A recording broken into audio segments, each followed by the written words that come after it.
Imagina esto. 3 generaciones de bombarderos estadounidenses, un fantasma furtivo que voló sin ser detectado durante más de 30 horas, una reliquia de la Guerra Fría que transportaba más armamento que las fuerzas aéreas completas de la mayoría de las naciones, y un titán de 70 años que ha estado sembrando destrucción desde antes de que la mayoría de nosotros naciéramos, todos convergiendo sobre un solo país en una sola campaña sostenida y coordinada. Esto no fue un disparo de advertencia. Esto no fue una demostración de fuerza. Esto fue la Operación Epic Fury, y en tan solo 38 días reescribió el mapa militar de todo el Medio Oriente. Bienvenido de nuevo a World Brief Daily. Si has estado siguiendo nuestra cobertura del conflicto entre Estados Unidos e Irán, sabes que hemos estado rastreando cada fase de esta operación desde la primera misión furtiva el 28 de febrero de 2026. Hoy te damos el panorama completo, el desglose total de cómo Estados Unidos desplegó 3 generaciones de bombarderos estratégicos en secuencia, el B-2, el B-1 y el B-52, para desmantelar sistemáticamente uno de los regímenes más fuertemente armados del Medio Oriente moderno.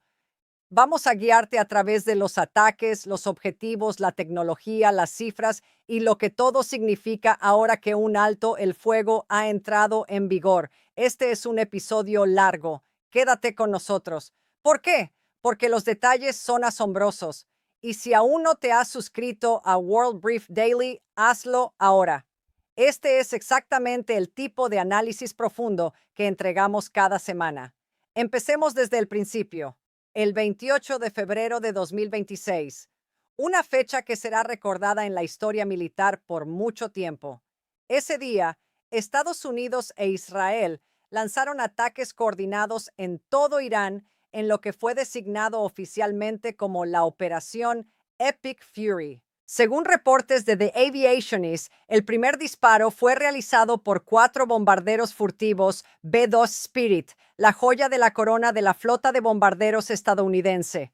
Estas aeronaves volaron desde sus bases de origen en el territorio continental de Estados Unidos, sobre el estrecho de Gibraltar, hasta territorio iraní y de regreso. Viajes de ida y vuelta que superaron las 30 horas, apoyados por aviones cisterna de reabastecimiento aéreo KC-46 Pegasus, posicionados con precisión a lo largo de la ruta. Los B-2 llegaron al espacio aéreo iraní sin una sola advertencia. Ese es el punto central de un bombardero furtivo. Irán nunca los vio venir. ¿Y qué llevaban? La corresponsal de Fox News, Jennifer Griffin, citando a un funcionario estadounidense no identificado, confirmó en X que los 4 B-2 lanzaron docenas de bombas de 2.000 libras sobre instalaciones subterráneas de misiles balísticos en todo Irán. Forces News confirmó además que los objetivos eran las instalaciones endurecidas de misiles balísticos de Irán. Esas municiones de 2.000 libras eran casi con certeza penetradores de búnkeres Blue 109, equipados con kits de guía de municiones de ataque directo conjunto, un sistema de armas que ha estado en uso activo desde la Operación Tormenta del Desierto a principios de la década de 1990.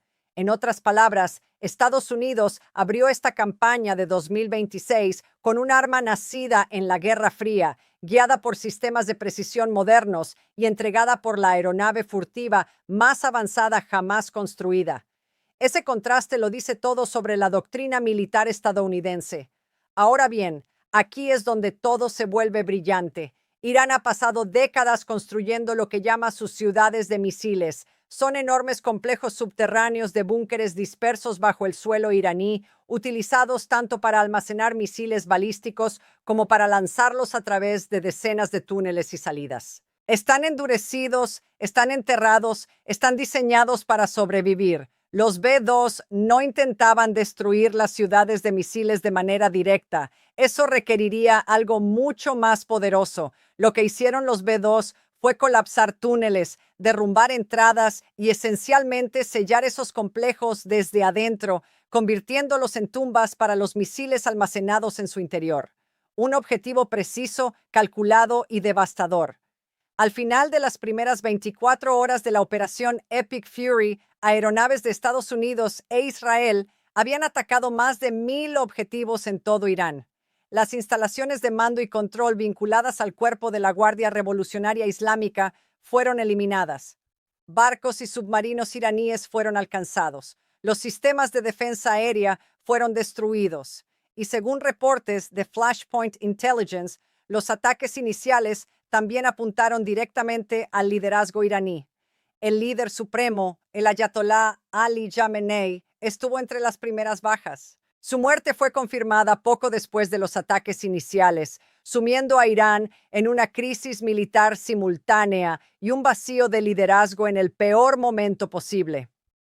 Para el 4 de marzo, apenas 6 días después de iniciada la operación, el impacto de los ataques del B-2 ya era medible. Los lanzamientos de misiles balísticos iraníes habían caído un 86% en comparación con la tasa de lanzamiento registrada el 28 de febrero, un 86% en menos de una semana. Ese es el efecto en el campo de batalla de aplicar precisión a los objetivos correctos en el momento correcto. Pero los B-2 eran solo el comienzo. Con las defensas aéreas de Irán ya debilitadas, la necesidad de sigilo se volvió menos crítica. Estados Unidos ya no necesitaba sus aviones fantasmas invisibles. Era hora de traer algo más ruidoso, mucho más ruidoso. Entra el B-1B Lancer. El 1 y 2 de marzo, Estados Unidos desplegó sus bombarderos B-1 para continuar la campaña contra la infraestructura de misiles de Irán. El B-1 es más antiguo que el B-2. Carece de capacidad furtiva, pero lo que tiene es una capacidad extraordinaria de destrucción. El B-1B puede transportar hasta 75,000 libras de armamento, casi el doble de lo que puede cargar el B-2, y puede entregar esa carga útil a velocidades supersónicas. Según el Jerusalem Post, un trío de bombarderos B-1 siguió a los ataques iniciales del B-2, volando desde la base de la Fuerza Aérea Ellsworth en Dakota del Sur con apoyo de reabastecimiento aéreo, dirigiéndose directamente a los objetivos que los B-2 ya habían ablandado. El Comando Central de EU confirmó la misión públicamente en una publicación del 2 de marzo en X, acompañada de un video de los B-1 despegando. La publicación indicaba que los bombarderos B-1 de EEUU habían golpeado en lo profundo de Irán para degradar las capacidades de misiles balísticos iraníes. El presidente Trump había prometido destruir los misiles de Irán y arrasar su industria de misiles. Los ataques del B-1 fueron la ejecución directa de esa promesa.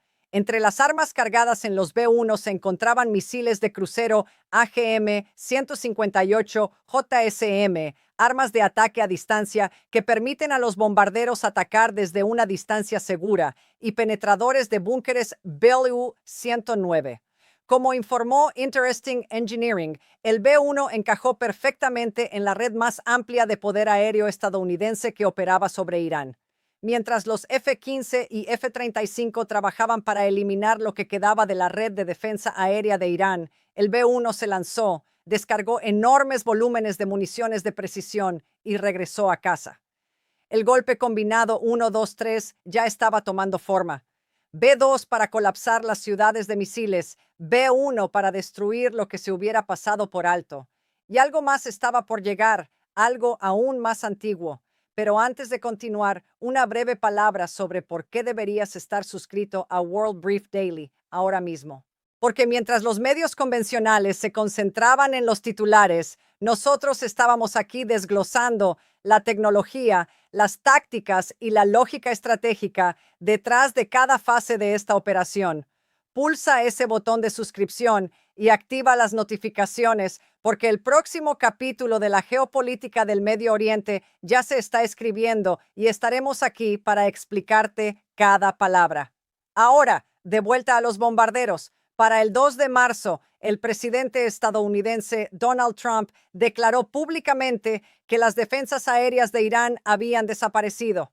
Su armada había desaparecido, su fuerza aérea había desaparecido, su liderazgo había desaparecido. Eso fue quizás un poco más absoluto que la realidad del campo de batalla en ese preciso momento, pero no estaba lejos de la verdad. Según el análisis del campo de batalla del Hudson Institute, para el 10º día de la campaña, las fuerzas estadounidenses habían atacado aproximadamente 5,000 objetivos en todo Irán. Las fuerzas militares de EEPU ya habían alcanzado más de 50 buques de guerra iraníes. Los ataques eran implacables, precisos y sobre todo acumulativos. Cada oleada reducía la capacidad de Irán para responder a la siguiente, lo que nos lleva a la tercera y quizás más consecuente fase de la operación Epic Fury, el B-52 Stratofortress. El B-52 lleva volando desde principios de los años 1950. No es furtivo, no es rápido, pero es enorme, es confiable y puede transportar más armas que casi cualquier otra aeronave en el mundo, hasta 70,000 libras de armamento en una sola salida. Según la Fuerza Aérea de EEUU, el B-52 puede desplegar la mayor variedad de armas de cualquier aeronave en su inventario actual, y ha sido actualizado repetidamente a lo largo de las décadas con adaptaciones de motor que se espera lo mantengan operativo hasta 2050. El B-52 no es una reliquia. Es un instrumento de poder aéreo vivo, activo y continuamente modernizado. Y desde el 3 de marzo en adelante, Irán aprendió exactamente lo que eso significaba. El Comando Central confirmó el despliegue de B-52 el 3 de marzo de 2026. Con las defensas aéreas de Irán ya destrozadas por los ataques del B-2 y el B-1, los B-52 podían operar sobre territorio iraní sin enfrentar ninguna resistencia significativa. EUU cambió su estrategia de los ataques quirúrgicos y precisos de la fase inicial a lo que los analistas militares describen como desgaste sostenido. Esto significa presión constante e implacable, sin pausas, sin intervalos, sin espacio para respirar, reagruparse o reconstruirse. Las cifras cuentan la historia con brutal claridad. Para el 5 de marzo, EEUU había atacado más de 2,000 objetivos. Para el 11 de marzo, ese número había ascendido a más de 5,500.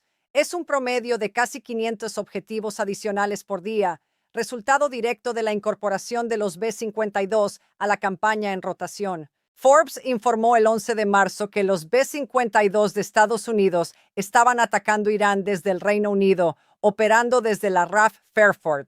Al menos 3 B-52 fueron confirmados en esa base, probablemente volando en rotación para garantizar que siempre hubiera al menos uno de estos gigantescos bombarderos sobre territorio iraní en cualquier momento dado. El rastreador de activos militares del Atlantic Council confirmó esto, señalando que al nivel operativo del B-52, eso equivalía a al menos 210,000 libras de armamento en rotación continua. La Fuerza Aérea de EEU tiene 58 B-52 activos en total, con 18 más en reserva, incluso un modesto aumento a 5 o 10 aeronaves en la rotación del Reino Unido habría multiplicado exponencialmente ese poder de fuego. Military Times informó que los centros de mando y control permanecieron en la lista de objetivos durante toda esta fase. Cada uno derribado contribuyó directamente a la disminución de los lanzamientos de misiles iraníes. Los B-52 también atacaron las instalaciones de producción de misiles de Irán, asegurando que, a medida que Irán agotara los misiles que le quedaban, le resultaría extraordinariamente difícil fabricar reemplazos. Aquí es donde se pone interesante, porque no eran solo los B-52. The War Zone informó el 11 de marzo que la asombrosa cifra de 15 bombarderos estadounidenses estaba llevando a cabo misiones de ataque contra Irán desde la RAF Fairford. Entre ellos había varios B-1B fotografiados mientras eran cargados con misiles AGM-158 JSM y penetradores de búnkeres BU-109. Crucialmente, los sistemas de entrega de misiles estaban siendo retirados de los B-1, un detalle revelador. Cuando se retiran los sistemas de misiles de largo alcance de un bombardero y se reemplazan por municiones de entrega directa, se está señalando algo muy específico. Ya no se teme a las defensas aéreas del enemigo. EEUU había logrado supremacía aérea completa sobre Irán y actuaba en consecuencia. El análisis de The War Zone sugería que Se estaba preparando para ampliar su conjunto de objetivos e incluir grandes complejos industriales, instalaciones de producción de armas y sitios vinculados al programa de armas nucleares de Irán. Y entonces llegó el dato más significativo de toda la campaña. Los B-2 regresaron.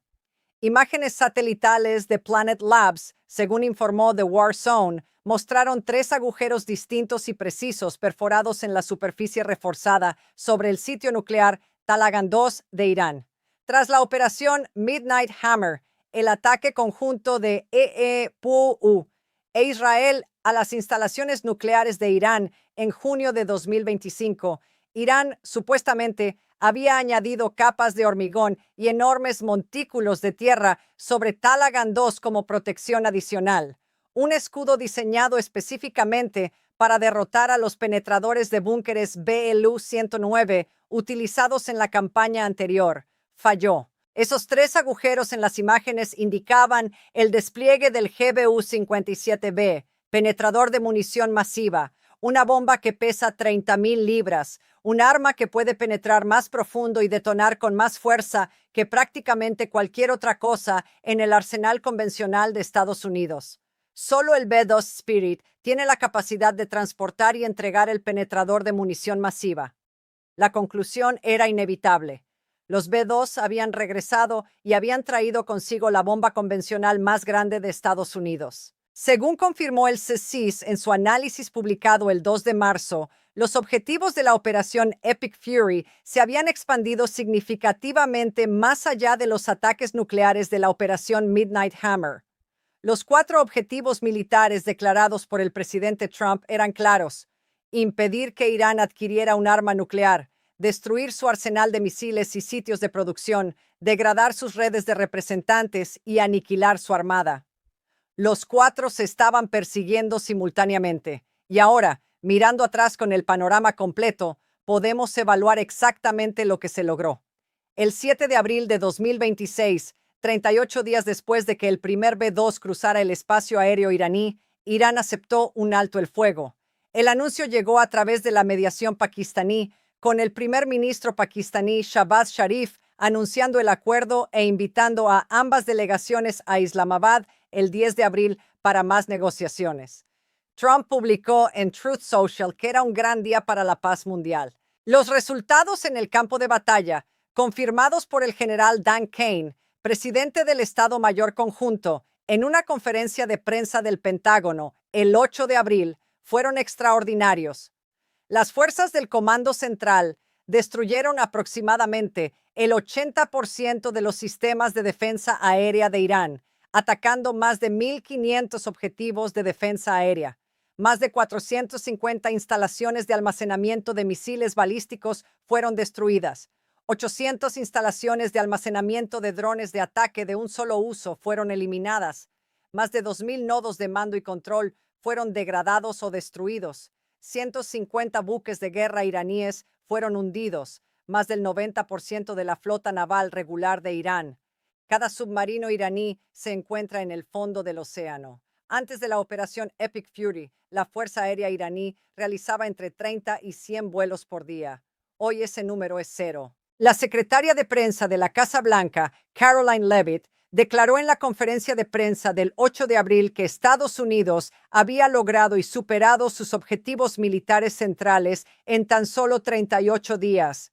El secretario de Defensa, Pete Hegseth, fue más lejos, declarando en la misma sesión informativa que la Armada de Irán estaba en el fondo del mar, que su fuerza aérea había sido destruida, que ya no tenía ningún sistema de defensa aérea integral y que su programa de misiles estaba funcionalmente destruido, con lanzadores, instalaciones de producción y existencias actuales agotados y diezmados. Según la contabilización oficial de la Casa Blanca de los resultados finales de la campaña, más del 85% de la base industrial de defensa de Irán fue destruida, incluyendo la mayoría de sus misiles balísticos, vehículos lanzadores y drones de ataque de largo alcance. El programa espacial de Irán, que tenía utilidad militar dual, sufrió la destrucción del 70% de sus instalaciones de lanzamiento y estaciones de control terrestre. Casi el 80% de la base industrial nuclear de Irán fue alcanzada.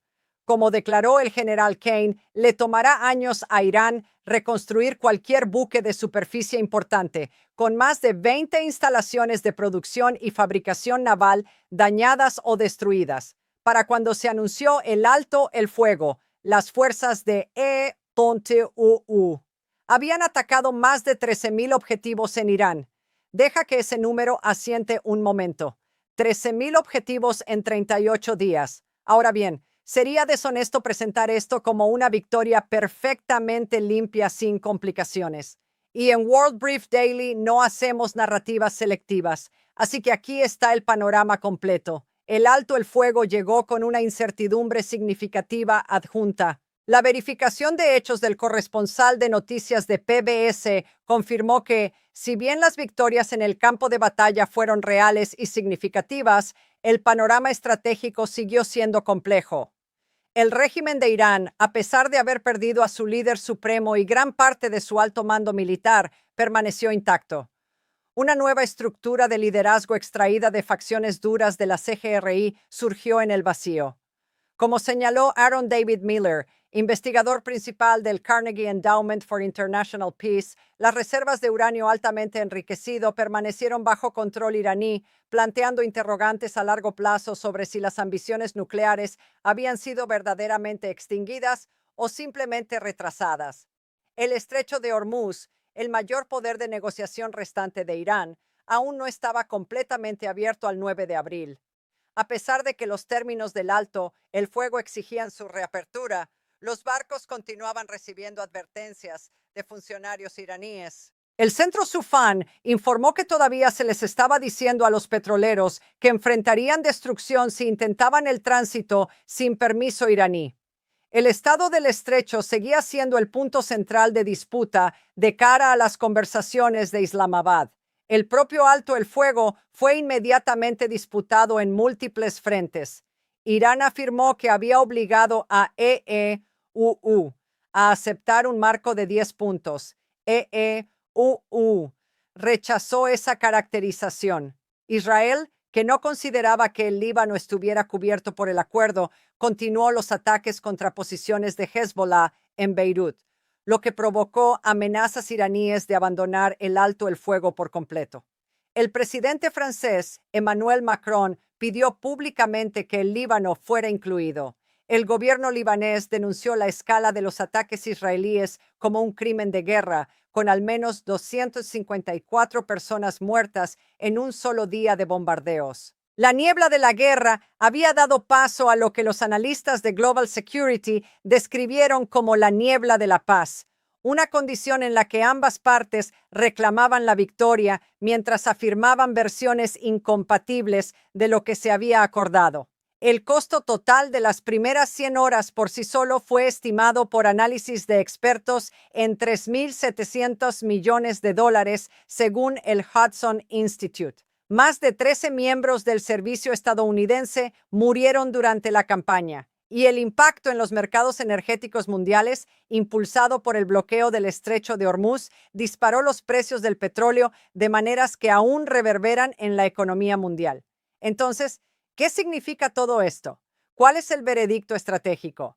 Esto es lo que sabemos con certeza. Estados Unidos desplegó 3 generaciones de bombarderos estratégicos en secuencia, cada uno desempeñando precisamente la función para la que fue diseñado. El B-2 proporcionó penetración no detectada del espacio aéreo defendido para los primeros ataques de precisión. El B-1 entregó un enorme poder de fuego de seguimiento una vez que esas defensas fueron degradadas. El B-52 proporcionó desgaste sostenido y continuo una vez lograda la supremacía aérea.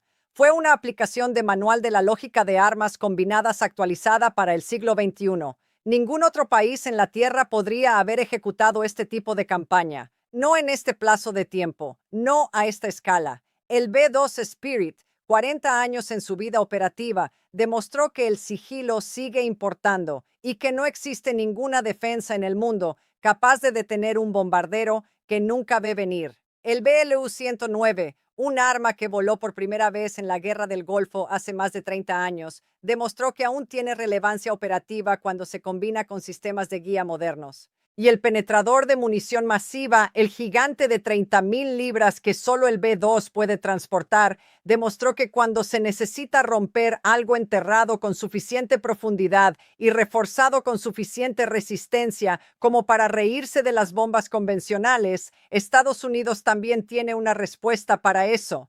El B-1B Lancer, a menudo discutido como una plataforma que se acerca al final de su relevancia, demostró que 75,000 libras de municiones de precisión a velocidad supersónica sigue siendo una herramienta devastadoramente efectiva cuando se usa en el entorno operativo adecuado. El 60% de la flota de B-1 en condiciones de misión fue desplegado en esta campaña, una concentración que el Atlantic Council señaló que probablemente superó el récord de la posguerra fría para un despliegue concentrado de B-1 en un solo teatro. Y el B-52, el veterano que ha estado en servicio continuo durante 7 décadas, demostró una vez más por qué la Fuerza Aérea planea mantenerlo volando hasta 2050. El desgaste sostenido requiere presencia sostenida, y ningún bombardero en el inventario de Estados Unidos puede mantener esa presencia de manera más confiable, más económica y con más armamento que el Stratofortress. Las implicaciones geopolíticas más amplias tardarán años en comprenderse completamente. Irán, como potencia militar convencional, ha sido efectivamente neutralizado para el corto y mediano plazo. Sus redes de representantes, Hezbollah, los hutíes, las milicias respaldadas por Irán en Irak y Siria, han sido desconectadas de su principal proveedor de armas. El cuerpo de la Guardia Revolucionaria Islámica, que era la columna vertebral institucional de las ambiciones regionales de Irán, perdió su liderazgo, su infraestructura de mando y control y la gran mayoría de su material. El programa nuclear, aunque no fue eliminado por completo, fue atacado nuevamente y degradado aún más. Según confirma el análisis del CSIS, Fordow y Natanz ya habían sido devastados en la operación Midnight Hammer en junio de 2025. Lo que quedaba de la base industrial nuclear de Irán fue golpeado nuevamente en la Epic Fury. Lo que viene a continuación depende casi en su totalidad de las conversaciones de Islamabad y de si se puede construir un marco diplomático duradero sobre lo que por ahora es un alto el fuego profundamente frágil. La naturaleza disputada del estrecho de Hormuz, el conflicto sin resolver en el Líbano, la cuestión de las reservas de uranio enriquecido de Irán y la composición de línea dura del nuevo liderazgo iraní representan todos líneas de falla que un alto el fuego de 2 semanas no puede resolver por sí solo. Pero aquí está la realidad estratégica que ninguna cantidad de giro de ninguna de las partes puede oscurecer. En 38 días, Estados Unidos, operando junto a Israel y con el uso de bases británicas, redujo una de las potencias regionales más fuertemente armadas del mundo a la inefectividad militar. Eso no es una afirmación disputada. Es la medida de los objetivos atacados, los barcos hundidos, las aeronaves inmovilizadas y los misiles silenciados. La operación Epic Fury será estudiada en las academias militares durante décadas, no como una campaña perfecta, ninguna campaña lo es, sino como una demostración de lo que el poder aéreo sostenido, secuenciado y multiplataforma puede lograr cuando se aplica con claridad estratégica y precisión operacional. 3 generaciones de bombarderos, una campaña, 38 días. Por supuesto, seguiremos manteniéndote actualizado a medida que se desarrollen las negociaciones en Islamabad, mientras la cuestión del estrecho de Hormuz siga sin resolverse y mientras el próximo capítulo de este conflicto, diplomático o de otro tipo, comience a tomar forma. La historia de lo que le sucede a Irán ahora, a su régimen, a sus ambiciones nucleares y a la región que lo rodea está lejos de terminar. Y estaremos aquí para desglosarla con la misma profundidad y claridad que hemos aportado a cada episodio. Si encontraste valioso este análisis, compártelo con alguien que necesite el panorama completo. y asegúrate de estar suscrito a World Brief Daily con las notificaciones activadas para no perderte ni una sola actualización a medida que esta historia continúa evolucionando. Gracias por vernos.